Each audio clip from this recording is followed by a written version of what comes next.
Insya Allah kita akan memasuki bulan suci Ramadan. Waktu berjalan begitu cepat, tiba-tiba sudah bertemu Ramadan lagi, Masya Allah. Oleh karena itu, pada hari ini kita ingin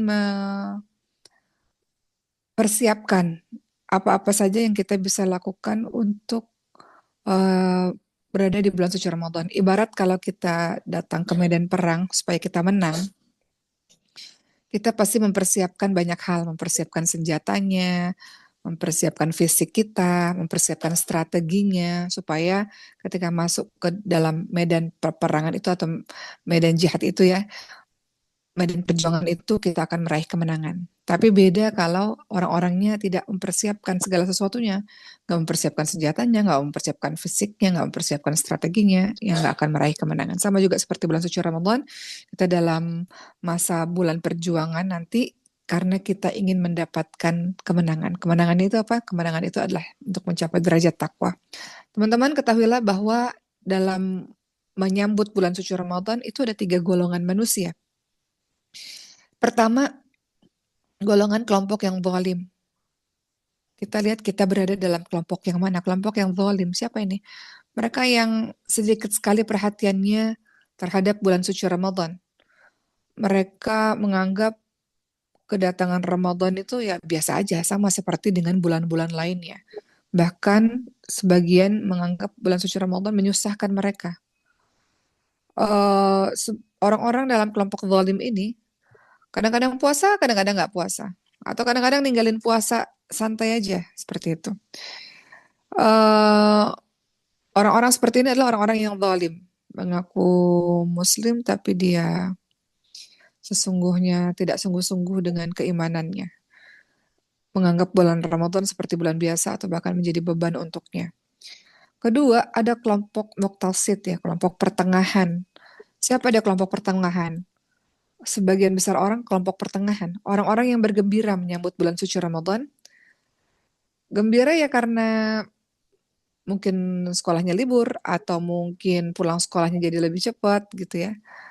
eh Gembira dengan datangnya bulan suci Ramadan, tapi karena berbagai macam kegiatan membuat dia nggak sungguh-sungguh dengan ibadahnya. Bergembira di awal, iya.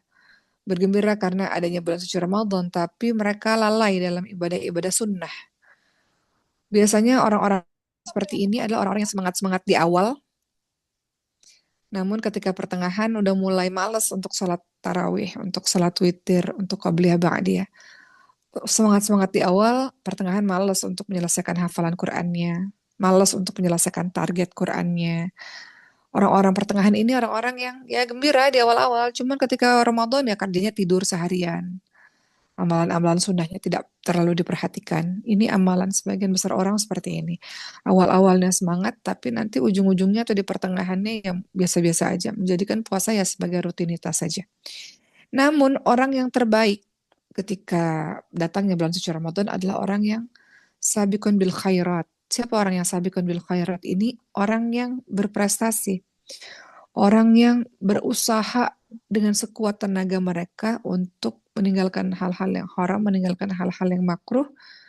Mereka berusaha sekuat tenaga mereka untuk memberikan amal ibadah terbaik di Ramadan ini. Orang-orang ini orang-orang yang disebut orang-orang yang berprestasi, artinya orang-orang yang betul-betul mempersiapkan diri jauh sebelum Ramadan itu datang, mempersiapkan fisiknya, mempersiapkan strateginya, keilmuannya supaya ibadah yang dilakukan itu adalah ibadah yang benar, ibadah yang diterima oleh Allah Subhanahu wa taala. Maka golongan orang-orang ini teman-teman bisa lihat dalam surah Adz-Dzariyat ayat 17 sampai 18. Golongan orang-orang ini salah satu sifatnya adalah di dunia ini mereka sedikit sekali tidur di waktu malam. Dan mereka orang-orang yang selalu mohon ampun di waktu pagi sebelum fajar. Ini golongan orang-orang yang berprestasi, orang-orang yang nggak mau ketinggalan ibadah, orang-orang yang nggak bolong tarawih witirnya, kecuali haid untuk perempuan. Orang-orang yang nggak bolong qiyamul lailnya, nggak bolong tahajudnya. Orang-orang yang sangat dermawan, orang-orang yang sibuk untuk memberi makanan orang berbuka puasa. Orang-orang yang berpuasa tidak hanya menahan lapar dan haus saja, tapi juga menahan seluruh anggota tubuh dari bermaksiat kepada Allah Subhanahu wa taala. Itu adalah orang-orang yang berprestasi atau kita sebut sebagai orang yang sabiqun bil khairat, orang yang berprestasi yang sungguh-sungguh dengan Ramadannya. Nah, setelah kita tahu bahwa ada 3 golongan manusia, kita ingat-ingat atau kita introspeksi diri, kita lihat pada diri kita sendiri, kita ini golongan yang mana? Kalau kita mau jadi golongan orang berprestasi, berarti kita sudah prepare dari sekarang. Makanya biasanya diadakan tarhib Ramadan, persiapan menyambut bulan suci Ramadan. Karena kita sedang berada dalam sebuah waktu di mana Allah ingin lihat siapa yang menang. Yang menang itu siapa? Kalau bulan hari raya Idul Fitri kan meraih kemenangan kan. Teman-teman sering bilang begitu kan. Setelah puasa 1 bulan, selamat hari raya Idul Fitri, meraih kemenangan. Kemenangan yang dimaksud apa? Kemenangan bagi orang-orang yang berprestasi ini. Kemenangan, kenapa kita bisa mengatakan selamat meraih kemenangan atau kita meraih kemenangan sementara kita kerjanya tidur terus selama bulan suci Ramadan. Target-target ibadah Quran yang nggak diselesaikan, tarawihnya bolong-bolong karena sibuk apa beli baju lebaran kah atau bikin kue kah atau apa persiapan parcel dan sebagainya di 10 hari terakhir yang seharusnya padat dengan iktikaf, dia sibuk dengan urusan-urusan dunia lainnya. Jadi kalau mau nyiapin parcel ke hadiah kah atau menyiapin apapun itu baiknya dari sekarang-sekarang. Supaya nanti pas bulan suci Ramadan nggak sibuk-sibuk teman-teman semua. Apalagi di 10 hari terakhir orang-orang sudah sibuk dengan etikaf. Sudah sibuk dengan sebentar lagi Ramadan akan pergi. Tapi sebagian orang lemah semangatnya di hari-hari terakhir ya. Terlihat dari soft-soft di masjid-masjid yang semakin berkurang. Ya mungkin husnudzonnya mungkin ibadahnya di rumah nggak ada masalah. Tarawih bisa ibadah di rumah nggak ada masalah asalkan jangan ditinggalkan karena ibadah tarawih hanya ada di bulan suci Ramadan. Jadi jangan ditinggalkan walaupun sunnah tapi jangan ditinggalkan. Kenapa? Karena dia hanya ada di bulan suci Ramadan yang belum tentu kita bertemu dengan Ramadan berikutnya. Kemudian Umar ingin bahas, setelah kita bahas 3 golongan manusia, kita ingin bahas juga salah satu tanda keimanan seseorang adalah dia bergembira menyambut bulan suci Ramadan. Bulan suci Ramadan katanya kan tamu agung. Bayangkan kalau kita di rumah, kita akan kedatangan tamu agung. Akan ada presiden datang ke rumah atau ada public figure yang hebat datang ke rumah. Kita pasti mempersiapkan dengan sebegitunya. Uma cerita sedikit. Uma kalau safari dakwah, Masya Allah, Uma kan sering dijamu makan nih sama jamaah sebelum datang ke masjid. Biasanya kalau makan pagi, makan siang, makan malam, wah makanannya melimpah ruah Masya Allah di rumah-rumah jamaah itu. Kemudian disiapin kamar yang bagus, yang harum, Masya Allah. Kemudian mereka mengatakan, Ustaz Zoki, ini kita udah nyiapin loh dari subuh ya, kita udah masak dari subuh. Uma padahal makanan cuma 1 piring kan yang Uma makan itu. Tapi mereka nyiapin makanan, wah Masya Allah. Berlimpah ruah makanan. Kamar yang Uma cuma mungkin istirahat di kamar itu 1 jam sebelum datang ke masjid. Itu kamar dibuat wangi, dibuat bersih. Masya Allah, dipersiapkan dengan sebegitunya. Kemudian Uma tanya, ya Allah Ibu, masakannya banyak sekali. Ya kan ada tamu agung yang mau datang ke rumah, Masya Allah. Itu kalau kita lihat Ramadan itu, wah Masya Allah, tamu yang agung yang sangat luar biasa. Tamu yang kita nanti-nantikan. Maka persiapannya juga harus dahsyat. Nggak mungkin tamu agung atau tamu yang kita anggap, yang kita nanti-nanti. Kemudian kita ala kadarnya misalnya ya, ada tamu mau datang ke rumah kita berantakan, kita nggak masak, kita nggak, kan nggak mungkin. Sama seperti bulan suci Ramadan. Bulan suci Ramadan itu adalah tamu agung, tamu yang kita tunggu-tunggu, tamu yang kita nanti-nanti, tamu yang kita bahagia ketika dia datang. Maka hendaknya kita bergembira dalam menyambutnya. Maka bergembira menyambut Ramadan termasuk tanda keimanan. Harusnya seorang muslim itu khawatir kalau di dirinya tidak ada perasaan gembira atau dirinya merasa biasa-biasa aja. Atau tidak melakukan persiapan di bulan suci Ramadan. Berarti dia lupa bahwa Ramadan adalah tamu agung, lupa dan luput dari berbagai macam kebaikan demi kebaikan. Ya, teman-teman lihat dalam surah Yunus ayat 58, dengan karunia Allah dan rahmatnya hendaklah dengan itu mereka bergembira. Karunia dan rahmat Allah itu adalah lebih baik dari apa yang mereka kumpulkan. Hendaknya bergembira. Orang-orang saleh itu merindukan tamu itu. Orang-orang saleh itu menginginkan kedatangan tamu itu, yaitu bulan suci Ramadan. Teman-teman tahu orang-orang saleh ya di zaman dulu apa yang beliau-beliau lakukan? 6 bulan sebelum datangnya bulan suci Ramadan, berdoa setiap hari, setiap saat, ya Allah pertemukanlah aku dengan bulan suci Ramadan. Kemudian setelah selesai bulan suci Ramadan, 6 bulan berikutnya itu berdoa terus, ya Allah terimalah amal-amalku di bulan suci Ramadan. Ya Allah terimalah seluruh amal ibadah selama di bulan suci Ramadan. Gitu. Jadi 6 bulannya doa agar umurnya sampai di bulan suci Ramadan, 6 bulan setelah Ramadan berdoa agar amal ibadahnya diterima oleh Allah Subhanahu wa taala. Begitu ya teman-teman semua. Sekarang pertanyaannya, memangnya kenapa harus bahagia menyambut Ramadan? Kenapa harus bahagia? Kenapa harus mempersiapkan diri dengan luar biasa? Kita tahu Rasulullah SAW ingatkan dalam sebuah hadis, telah datang kepada kalian bulan suci Ramadan, bulan yang diberkahi. Diberkahi itu apa sih? Allah memberikan rahmatnya, Allah memberikan kasih sayangnya. Dan Allah mewajibkan kalian berpuasa di bulan suci tersebut, pintu-pintu surga dibuka, pintu-pintu neraka ditutup, setan-setan dibelenggu. Di malamnya terdapat malam yang lebih baik daripada 1.000 bulan, atau malam di mana kalau kita beribadah di malam itu senilai dengan kita beribadah selama 84 tahun sekian. Gak semua orang loh umurnya sampai 84 tahun teman-teman semua. Tapi kalau kita dapat malam itu atau yang kita sebut Lailatul Qadar, seakan kita beribadah selama 84 tahun kurang lebih. Kata Rasulullah, hadis tersebut dilanjutkan, barang siapa yang dihalangi dari kebaikan, maka sesungguhnya dia terhalangi. Kalau nggak sungguh-sungguh sama amal soleh di bulan suci Ramadan, ya udah nggak ada kebaikan lagi buat dia. Di Ramadan aja yang sudah Allah kasih berlimpah pahala, dia nggak sungguh-sungguh, apalagi di bulan-bulan lain ya lebih nggak sungguh-sungguh lagi untuk mendekatkan diri kepada Allah SWT. Jadi hadis ini hadis yang menjadikan kabar gembira bagi para hamba Allah yang saleh ya tentang datangnya bulan suci Ramadan. Ini bukan hanya sekedar kabar semata, tapi ini adalah satu kabar di mana kita diminta untuk mempersiapkan diri untuk menyambut tamu yang gembira tersebut. Gak mungkin gak ada muslim yang gak bergembira ketika diberikan informasi bahwa pintu-pintu surga dibuka, pintu neraka ditutup, bahwa limpahan berbagai macam amal kebaikan dilipat gandakan pahalanya. Orang-orang yang zalim saja, orang-orang yang jahil saja, yang tidak sungguh-sungguh dengan Ramadannya. Oke, nah alhamdulillah udah kita bahas tentang 3 ciri orang-orang menyambut bulan suci Ramadan. Sudah kita bahas mengenai bahwa orang yang bergembira menyambut Ramadan adalah ciri dari keimanan. Kita juga sudah bahas kenapa um, kita bergembira dengan menyambut Ramadan. Nah, sekarang kita akan bahas kalau begitu apa saja yang kita bisa lakukan di bulan suci Ramadan. Ya,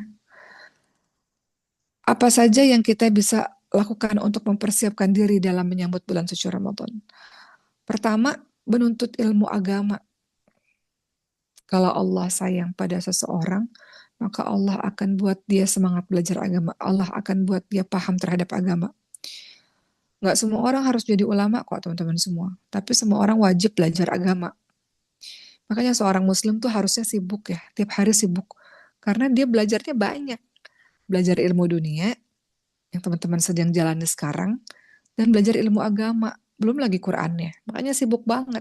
Waktu 24 jam itu sebenarnya nggak cukup untuk seorang muslim. Terlalu banyak ilmu yang harus dia pelajari, khususnya ilmu agama. Talabul ilmi faridatun ala kulli muslimin. Jadi disebutkan bahwa menuntut ilmu itu adalah wajib bagi setiap muslim. Wajib. Nggak ada tuh seorang muslim. Agak miris ya teman-teman semua kalau kita ini terlalu sibuk dengan sosmed. Beneran, Indonesia ini pengguna sosmednya sangat tinggi ya. Hidup kita ini terpaku pada handphone dan amat disayangkan kalau hampir 24 jam waktu kita terbuang untuk scroll-scroll sosial media. Itu nggak terasa loh, kita lihat Instagram, kita lihat TikTok, kemudian tiba-tiba udah sejam, 2 jam, 3 jam. Jangan terlalu banyak, jangan terlalu banyak. Uma mau cerita sedikit, Uma pakai sosial media iya, cuman Uma kalau udah posting biasanya Uma tinggalin itu, gitu. Jadi nggak terlalu terlalu terpaku. Kenapa? Karena banyak tugas yang harus dilakukan di setiap harinya. Salah satunya adalah kewajiban untuk menuntut ilmu syar'i. Sekarang teman-teman yang di asrama, yang di Maskan Hufat, ini aman karena nggak ada handphone. Tapi nanti kalau sudah keluar dari Maskan Hufat, sudah keluar dari pesantren, juga teman-teman umum lainnya yang saat ini sedang ikut kajian ini, teman-teman hati-hati dengan sosial media. Boleh di-mute dulu teman-teman? Agak berisik. Oke. Mau cerita sedikit. Mau cerita sedikit teman-teman semua tentang budaya Indonesia yang terlalu banyak sosmed. Nggak baik kalau sosmednya digunakan untuk yang nggak baik ya. Nggak baik karena nggak belajar jadinya. Eh, Uma cerita sedikit kemarin Uma baru pulang dari Austria. Austria itu sebelahan sama Jerman ya, dan sama Swiss juga. Uma tanya sama drivernya, eh karakter orang-orang di sini tuh gimana sih gitu? Apa sama dengan karakter orang Jerman? Karena Uma cukup terpukau dengan karakter orang Jerman pada saat Uma melakukan pertukaran pelajar tahun 2017 dengan kekuatan mereka dalam membaca, kebiasaan mereka dalam membaca buku dimanapun, lagi di stasiun kereta, lagi di halte bus, di public eh, place ya, tempat-tempat umum, di dalam kereta itu sendiri, di taman-taman, itu yang Uma lihat adalah orang pegang buku dan baca. Baik anak kecil yang dibacakan oleh ibunya, nenek-nenek, remaja, itu baca.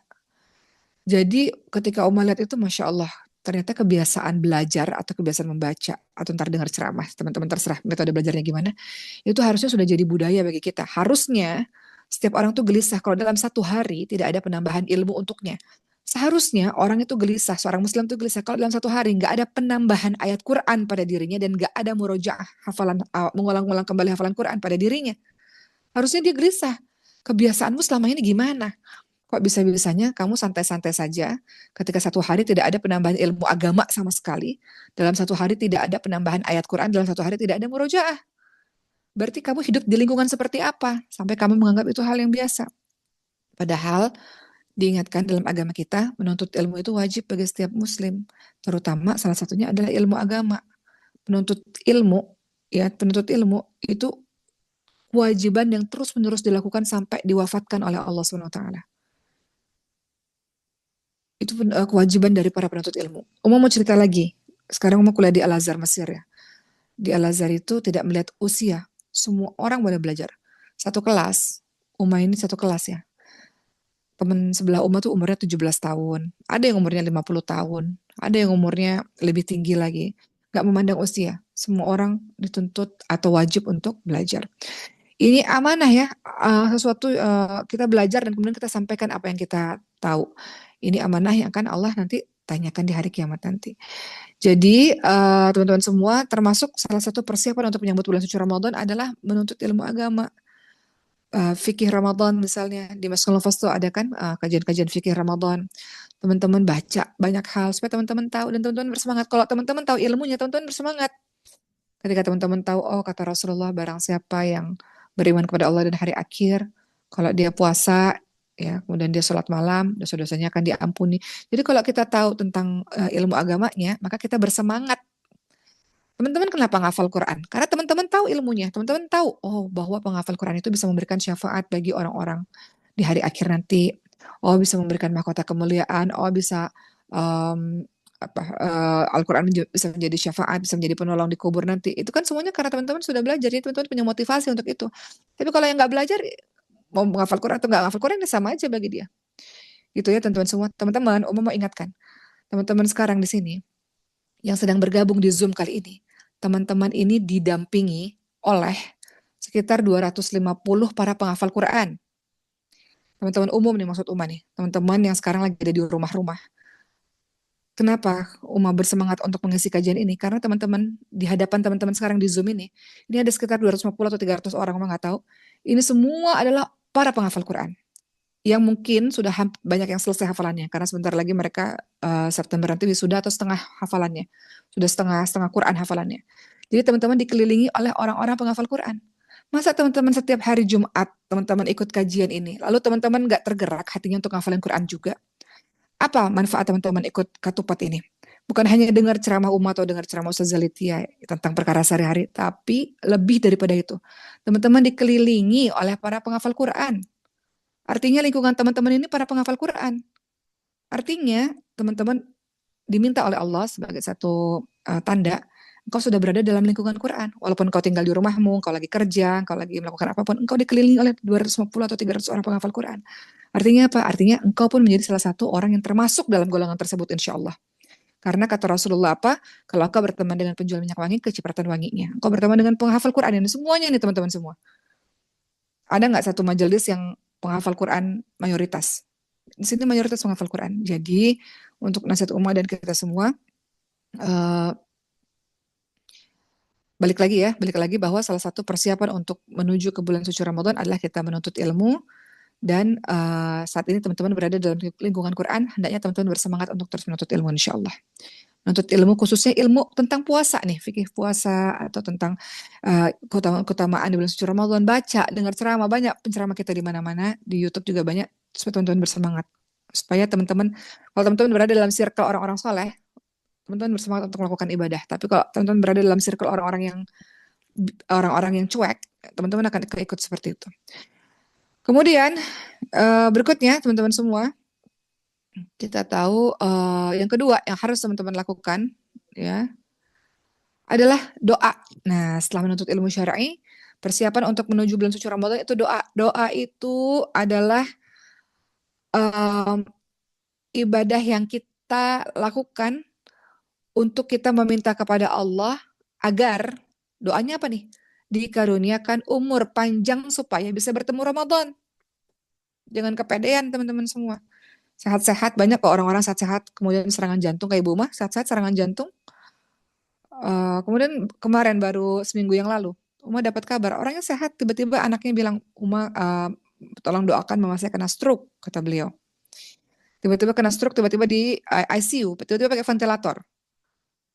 Kemudian karena ada otaknya mau diapain gitu ya, akhirnya rambutnya dicukur sampai botak gitu. Jadi anaknya ini mencukur rambutnya, sang ibunya.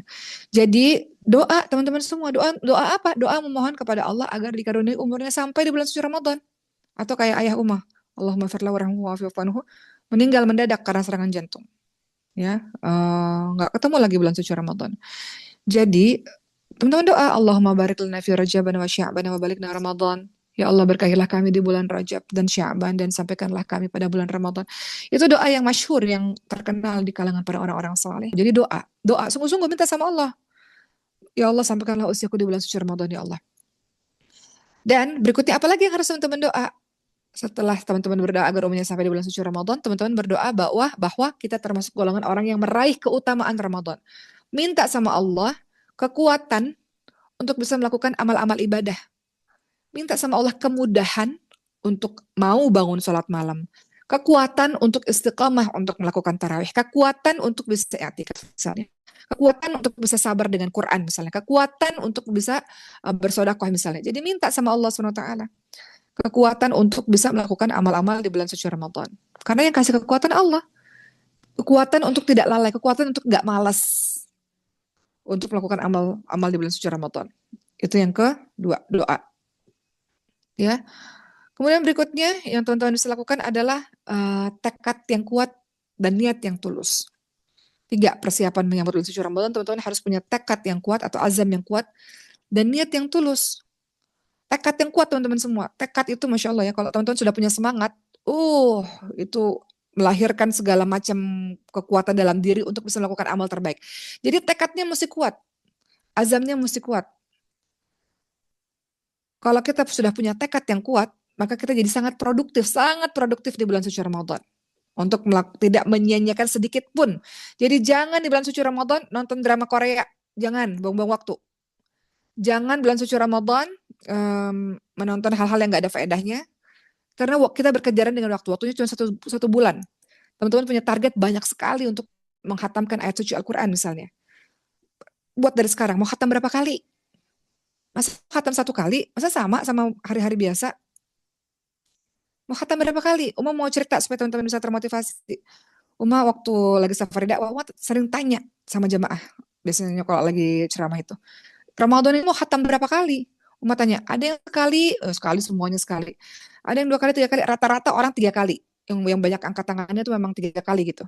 Dalam 1 bulan. Ada yang 4 kali, 5 kali. Uma berhenti di 10 kali.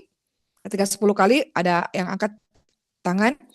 Yang mengangkat tangan itu adalah seorang bapak tua. Yang memang kebiasaan beliau adalah 10 kali khatam dalam bulan suci Ramadan. Nah ini terserah teman-teman ya. Ada teman-teman yang memang ngejar target hafalan. Ya silakan untuk yang penting berinteraksi bersama dengan Quran. Gitu kan, ada yang nanya lebih baik hafalan atau lebih baik baca gitu. Nah ini tergantung dari prioritasnya teman-teman semua. Kalau kayak Uma pribadi misalnya, Uma saat ini lagi ngejar hafalan. Jadi ya harus hafalan, ziyadah murojaah gitu. Sama aja yang penting berinteraksi dengan Quran gitu ya teman-teman semua ya. Nah, tekad yang kuat ini penting banget supaya teman-teman punya semangat yang luar biasa untuk bersama dengan Quran. Ya, kalau nggak punya tekad, kalau nggak punya semangat, ya biasa biasa aja. Kita nggak mau jadi orang-orang kayak gitu. Ingat tadi 3 golongan orang, orang pertengahan tuh orang yang biasa-biasa aja, orang yang santai-santai aja ketika bulan suci Ramadan. Yang keberapa nih sekarang? Yang keempat ya. Yang keempat, taubat kepada Allah Subhanahu wa taala. Ya ayyuhalladzina amanu tubu ilallahi taubatan nasuha. At-Tahrim ayat 8. Taubat kepada Allah. Ada waktu di mana engkau berada dalam sejadahmu dan engkau menangis banyak kepada Allah Subhanahu wa taala dan minta ampun kepada Allah atas dosa-dosa yang masih engkau lakukan sampai hari ini. Minta kekuatan kepada Allah untuk bisa meninggalkan dosa tersebut, minta kepada Allah agar hatimu terpaut kepada Allah Subhanahu wa taala. Mungkin selama ini kau sudah terlalu jauh dari Allah Subhanahu wa taala. Ketika mendengarkan ayat-ayat Allah atau mendengarkan nama Allah atau berzikir gak terasa di hatimu. Coba cek hatinya teman-teman semua. Bergetar gak hatinya itu? Lihat surah Al-Anfal ayat 2. Ciri-ciri orang beriman apa? Bergetar hatinya ketika disebut nama Allah Subhanahu wa taala. Maka taubat kepada Allah Subhanahu wa taala, minta ampun kepada Allah Subhanahu wa taala.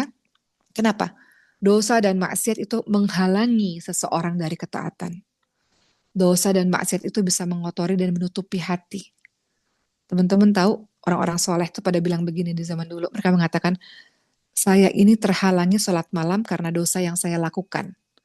Jadi kalau ada di antara teman-teman yang terhalang sholat malam, sebab masih ada dosa dan maksiat yang teman-teman lakukan. Maka beliau mengatakan, saya terhalang sholat malam sebab maksiat yang saya lakukan. Karena satu dosa yang saya lakukan. Jadi cek, kalau malam-malam teman-teman gak qiyamul lail, gak tahajud, berarti ada dosa yang teman-teman lakukan. Sehingga menghalangi teman-teman untuk bersemangat bangun di sholat di malam hari. Di mana Rasulullah itu mengatakan, Allah turun ke langit dunia. Siapa yang minta Allah kasih, siapa yang doa Allah kabulkan, siapa yang minta ampun Allah ampuni. Jadi siapapun yang tidak bangun sholat malam, pasti ada satu dosa yang masih dia terus lakukan. Sehingga membuat dia berat dalam menjalankan sholat malam. Apa kata Imam Hasan Al-Basri rahimahullah? Beliau katakan, ketika ada seorang pemuda berkata, aku berat sekali melakukan sholat malam, padahal aku sudah berusaha. Apa kata Imam Hasan Al-Basri? Jangan engkau durhakai Allah pada siang hari, dan Allah akan membangunkanmu pada malam hari. Ingat kata-kata itu teman-teman semua. Ketika ada pemuda mengatakan, kok susah ya sholat malam? Kata Imam Hasan Al-Basri, jangan engkau bermaksiat kepada Allah di siang hari, maka Allah akan bangunkan engkau pada malam hari. Makanya ciri-ciri orang soleh itu sholat malam. Itu ciri-ciri orang saleh banyak disebutkan dalam Quran itu. Sedikit sekali mereka tidur di waktu malam. Ya, sama juga dengan perkataannya Sayyidina Utsman bin Affan radhiyallahu anhu. Apa kata beliau? Andai hatimu bersih, maka dia tidak akan pernah kenyang dalam menikmati Al-Quran. Andai hatimu bersih, maka dia tidak akan pernah kenyang dalam menikmati perkataan Rabb-nya. Apa itu perkataan Rabb-nya? Al-Quran. Kalau hatimu bersih, maka hatimu akan rasa haus dan haus untuk terus berinteraksi dengan Quran. Oleh karena itu, bersihkan hati dengan apa? Dengan berbanyak bertobat kepada Allah Subhanahu wa taala. Rasulullah itu bertobat kepada Allah 70 kali atau 100 kali dalam sehari loh. Beristighfar kepada Allah 70 sampai 100 kali dalam sehari. Maka ini nasihat buat umat juga, kadang-kadang kalau kita terbiasa melakukan dosa, sulit ya untuk berhenti, sulit rasanya. Atau teman-teman jangan terlalu percaya diri teman-teman semua. Kadang-kadang kita merasa hidupku ini bersih, hidupku ini terang, hidupku ini suci. Nanti ada di mana teman-teman akan drop dan jatuh dalam sebuah perbuatan dosa. Jadi jangan terlalu jumawa ya terhadap kebersihan diri, terhadap atau sombong dengan kesolehan diri sendiri. Kemudian kita mengatakan kok bisa ya dia melakukan perbuatan dosa kayak gitu. Kok dia jadi orang yang kayak gitu ya. Dan kita menghina ahli maksiat. Maka dikatakan kalau engkau menghina ahli maksiat, suatu hari nanti engkau akan berbuat apa yang dia perbuat. Kalau engkau menghina dia, menghina ahli maksiat, kita katakan, ih amit-amit, bisa-bisanya dia buat kayak gitu. Kotor sekali dia, atau ahli maksiat dia. Suatu hari nanti engkau akan melakukan perbuatan sama seperti apa yang dia lakukan. Jadi jangan sombong terhadap kesolehanmu teman-teman semua. Kita nggak pernah tahu. Kita ini tetap terus stabil kayak istiqomah, atau kita dalam satu titik kita drop, kita jatuh. Ingatkan kisahnya seorang yang disebut sebagai Abdurrahman. Nggak tahu, lupa namanya ya. Penghafal Quran. Tapi ketika dia jatuh cinta, Ketika dia jatuh cinta, dia bukan buat dosa dia bunuh orang, dia ghibah, dia apa, dia durhaka, enggak. Dosa dia apa? Pada saat dia jatuh cinta. Pada saat dia jatuh cinta, hatinya tidak lagi dengan Allah, hatinya terhadap kekasih yang dia cintai, dan akhirnya dia melakukan perbuatan dosa dengan alasan cinta tersebut. Penghafal Quran itu, ya, seorang pejuang di agama Allah yang waktu itu ikut berperang melawan orang-orang Romawi. Tapi di tengah perjalanan jatuh cinta, ternyata dropnya atau jatuhnya dia karena cinta pada makhluk yang membuat dia akhirnya meninggalkan Qurannya, meninggalkan agamanya karena perempuan tersebut. Ya, jadi perbaharuilah taubat teman-teman semua. Nasihat buat dari Uma, uh, menangislah kepada Allah di sepertiga malam terakhir. Adukan kelemahanmu kepada Allah SWT. Adukan kelalaianmu kepada Allah SWT. Ingat-ingat dosamu selama ini. Kita nggak diminta kok untuk melakukan pengakuan dosa di depan semua orang. Enggak. Itu bukan agama kita. Yang kita diminta adalah kita melakukan pengakuan dosa di hadapan Allah SWT. Kau ingat-ingat dosamu yang kemarin-kemarin yang kau lakukan itu. Yang Allah lihat itu. Yang kau lakukan dalam kesendirianmu itu. Maka minta ampun kepada Allah SWT. Nasihat buat diri umat sendiri. Yang kau sulit untuk berhenti dari maksiat tersebut. Maka minta sama Allah, kasih kekuatan ya Allah. Kasih petunjuk ya Allah. Kasih pertolongan ya Allah. Supaya bisa menghentikan perbuatan maksiat itu. Begitu ya, itu yang keempat. Persiapan dalam menyambut bulan suci Ramadan. Minta kepada Allah dengan sepenuh hati, kekuatan untuk izinkan ya Allah. Tolong aku ya Allah. Untuk bisa keluar dari perbuatan maksiat ini. Atau berhenti dari perbuatan maksiat ini. Kelima, persiapan di bulan suci Ramadan yang harus teman-teman lakukan. Perencanaan, target. Ini sangat penting. Teman-teman buat target, selalu ingatin tiap pekan, teman-teman harus buat target. Target sholat tarawihnya. Sholat tarawih jangan bolong, targetnya sholat tarawih nggak bolong, kecuali haid. Gitu. Apa? Target tilawah Quran. Tilawah Quran. Oke. Target tilawah Quran misalnya. Teman-teman mau berapa kali khatam? Tadi mau tanya, teman-teman berapa kali khatam? Tiap orang beda-beda. Jangan satu bulan satu kali khatam. Itu nggak seperti sama seperti bulan-bulan lainnya gitu ya. Jadi teman-teman coba teman-teman kalau mengatakan bahwa aku ingin satu bulan tuh mau berapa kali khatam. Uma cerita dulu orang-orang soleh di zaman dulu. Sayyidina Utsman bin Affan radhiyallahu anhu itu menghatamkan Al-Quran setiap 3 malam sekali dalam sholat tarawih. Artinya beliau baca 10 juz dalam setiap sholat tarawihnya. Ya. Imam Syafi'i itu menghatamkan 60 kali di luar sholat di bulan suci Ramadan. Masya Allah. Artinya beliau khatam 2 kali dalam sehari di luar sholat. Masya Allah. Banyak kisah-kisah lainnya ya. Ada teman-teman yang mengatakan, aku ingin 10 kali khatam selama bulan suci Ramadan. Berarti khatam setiap 3 hari.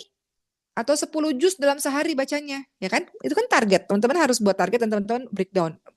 Atau teman-teman mengatakan, aku mau 1 bulan 5 kali khatam. Berarti setiap 6 hari sekali teman-teman harus khatam. Atau 5 juz dalam 1 hari bacanya. 1 hari katakanlah kalau kita baca cepat 30 menit sampai 40 menit misalnya. Gak ada waktu kan buat nonton drama Korea, buat jalan-jalan ngabuburit terlalu banyak.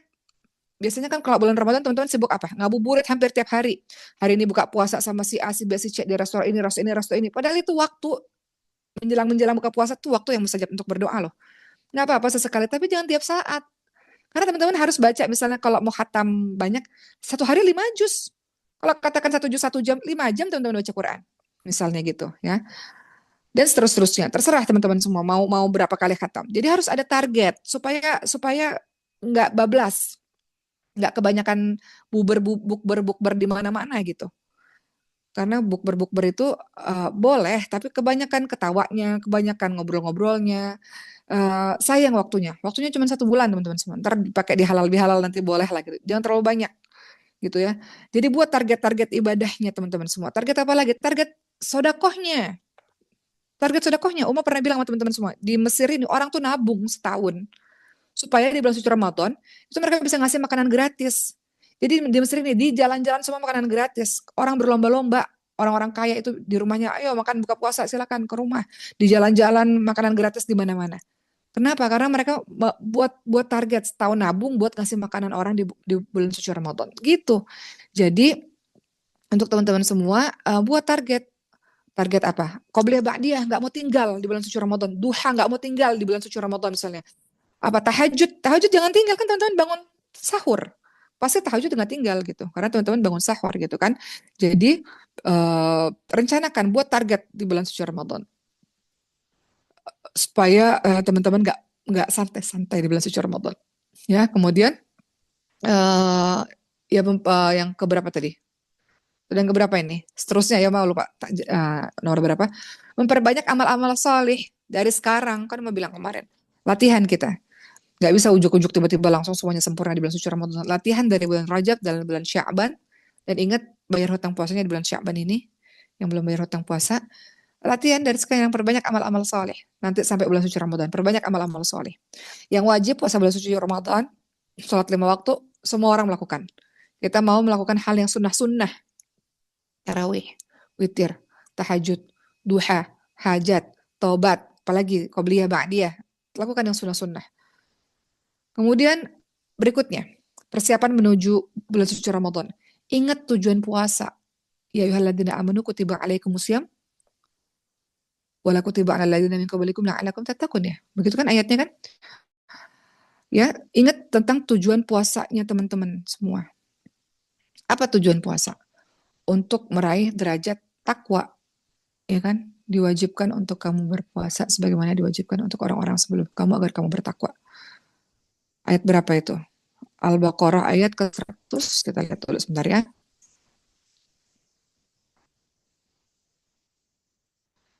Apa jadi tujuan untuk orang-orang berpuasa ini? Tujuan untuk orang-orang berpuasa ayat 183 adalah supaya engkau mendapatkan derajat takwa. Apa itu maksudnya takwa? Kan teman-teman sering dengar apa itu takwa, teman-teman semua. Teman-teman sering dengar menjadi orang-orang yang bertakwa. Ya ayyuhalladzina amanu kutiba alaikumusiyam kama kutiba alal ladzina min qablikum la'allakum tattaqun, itu ayatnya. Umaralah tadi ayatnya ya. Apa yang dimaksud dengan takwa? Hai orang-orang beriman, diwajibkan atas kamu berpuasa sebagaimana diwajibkan atas orang-orang sebelum kamu agar kamu bertakwa. Pertanyaannya takwa itu apa sih? Teman-teman sering banget disampaikan harus jadi orang-orang yang bertakwa. Takwa itu apa? Tujuan puasa itu untuk jadi orang bertakwa. Takwa itu apa? Takwa itu adalah beramal ketaatan kepada Allah SWT, mengharap rahmat Allah SWT, dan meninggalkan maksiat karena takut akan siksa Allah SWT. Jadi takwa itu adalah orang-orang yang dikatakan untuk orang yang ingin mendekatkan diri kepada Allah SWT dengan melakukan yang wajib dan yang sunnah. Apa kata Allah SWT? Tidaklah seorang hamba mendekatkan diri kepadaku pada amalan wajib yang aku cintai, dan hamba-hambaku senantiasa mendekatkan diri kepadaku dengan amalan-amalan sunnah hingga aku mencintainya. Jadi kalau mau Allah cintai, kerjakan amal-amal sunnah. Ya, jadi takwa artinya berusaha sekuat tenaga untuk melakukan apa-apa yang Allah cintai dan berusaha meninggalkan hal-hal yang Allah benci. Contohnya apa sih? Contohnya apa takwa itu? Teman-teman lihat dalam surah Ali Imran 134 tuh ciri-ciri orang bertakwa itu.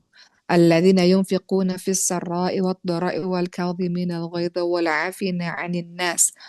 Orang takwa itu apa? Orang-orang yang menafkahkan hartanya baik di waktu lapang maupun di waktu sempit, dan orang-orang yang menahan amarahnya, dan orang-orang yang memaafkan kesalahan orang lain. Itu ciri orang bertakwa tuh.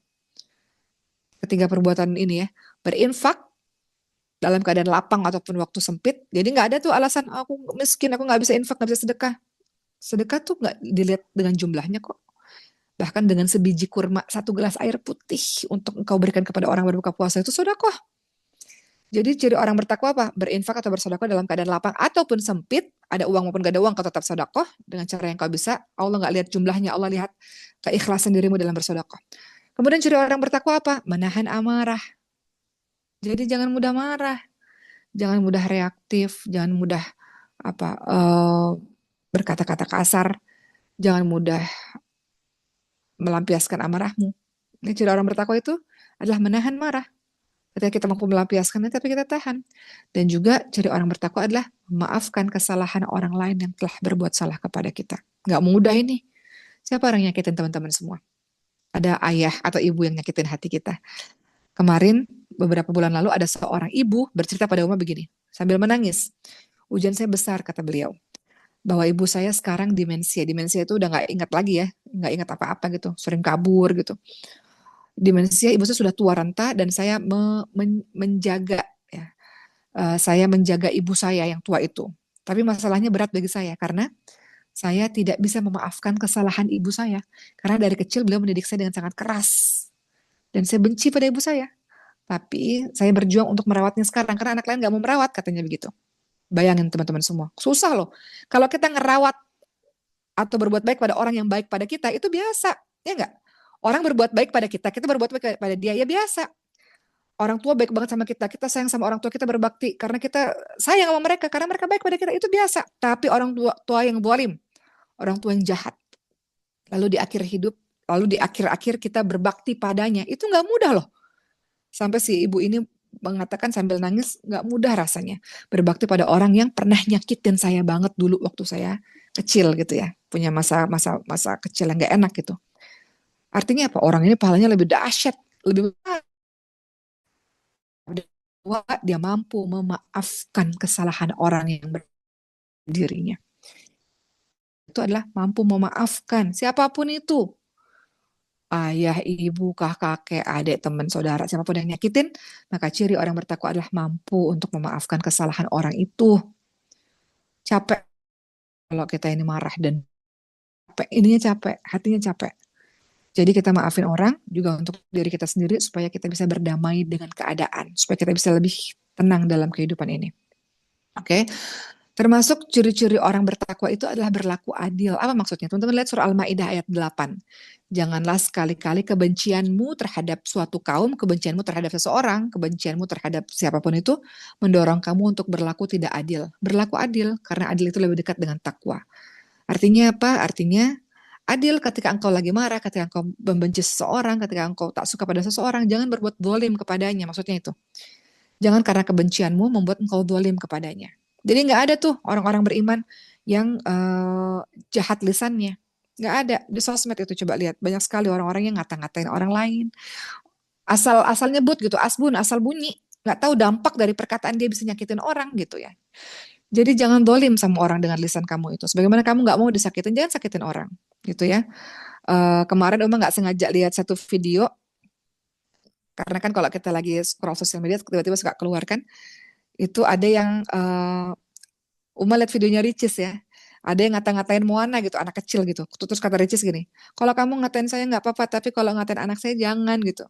Terus Moananya bilang, memangnya Moana jahat ya gitu. Ada video kayak gitu ya, anak kecil bilang begitu. Pas Uma lihat gitu, ya sedih juga sih, maksudnya anak kecil tuh dikata-katain jangan kayak gitu gitu. Jangan kita bermudah-mudah dalam lisan yang menyakiti orang lain.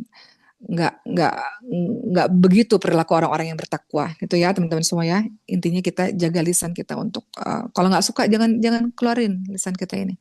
Man kana yu'minu billahi wal yawmil akhir falyakul khairan aw liyasmut, kata Rasulullah. Siapa yang beriman kepada Allah dan hari akhir adalah dia berkata-kata baik atau dia diam. Dan berikutnya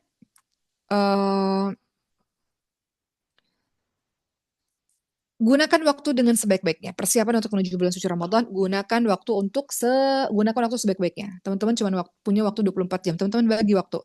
Ini waktu saya kerja, ini waktu saya belajar, ini waktu saya tidur. Tidurnya diwaktuin, jangan bablas. Ini waktu saya baca Quran, ini waktu saya tarawih, ini waktu saya gitu. Jadi gunakan waktu dengan sebaik-baiknya, manage waktu dengan sebaik-baiknya. Apa kata Rasulullah?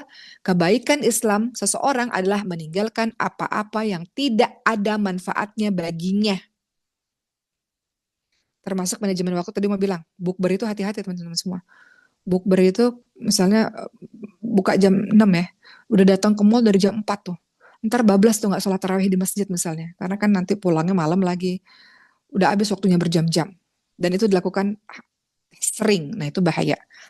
Jangan sering. Kalau sesekali nggak apa-apa. Tapi jangan sering. Karena nanti kita kehilangan waktu-waktu utama. Apalagi di 10 malam terakhir. Semua orang sibuk etikaf di dalam masjid. Nah engkau sibuk dengan terlalu banyak kesana kemari. Ya.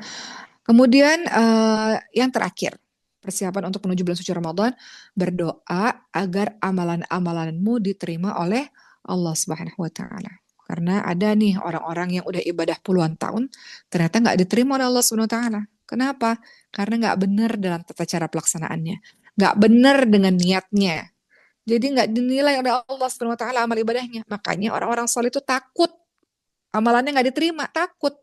Teman-teman tahu sebuah hadis yang menerangkan di hari kiamat nanti ada jenis orang yang dia berkata, "Ya Allah, selama di dunia saya ini mati syahid ya Allah membela agamamu." Kata Allah, "Engkau bohong. Engkau bohong. Engkau itu mati syahid supaya engkau dipuji-puji. Bukan karena aku, tapi karena manusia." Maka orang yang katanya mati syahid justru diseret ke nerakanya Allah. "Ya Allah," kata orang kedua, "saya ini banyak sedekah." Kata Allah, "Bohong. Kau sedekah itu bukan lillah. Sedekah supaya engkau dipuji-puji manusia, supaya orang salam tanganmu, supaya engkau mendapatkan penghormatan, bukan karena aku." Maka Allah masukkan dia ke neraka Allah. Orang ketiga, "Ya Allah, aku belajar Quran, ngafalin Quran, belajar agama." Kata Allah, "Bohong. Kau belajar Quran, ngafalin Quran ini bukan karena aku, supaya engkau mendapatkan kedudukan di mata manusia, supaya engkau mendapatkan keuntungan dunia." Jadi Allah seret orang yang ngaku-ngaku ngafal Quran, orang yang ngaku-ngaku belajar agama ini menuju ke nerakanya Allah SWT. Jadi doa kepada Allah agar amal-amal yang kita lakukan, sujud kita, rukuk kita, Quran kita, ya Allah, dakwah kita, ya Allah, diterima oleh Allah SWT. Dan doa kepada Allah SWT. Ada sebuah hadis Rasulullah SAW berdoa, "Ya Allah, aku minta kepadamu rasa takut kepadamu di waktu aku sendirian maupun di hadapan orang lain. Dan aku minta kepadamu ucapan yang benar dalam keadaan senang maupun dalam keadaan